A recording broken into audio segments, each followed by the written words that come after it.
We fell asleep in one world and woke up in another. Suddenly, Disney is out of magic. Paris is no longer romantic. New York doesn't stand up anymore. The Chinese wall is no longer a fortress. And Mecca is empty. Hugs and kisses suddenly become weapons.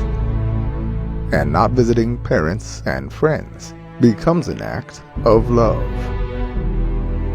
Suddenly you realize that power, beauty, and money are worthless and can't get you the oxygen you're fighting for. The world continues its life, and it is beautiful.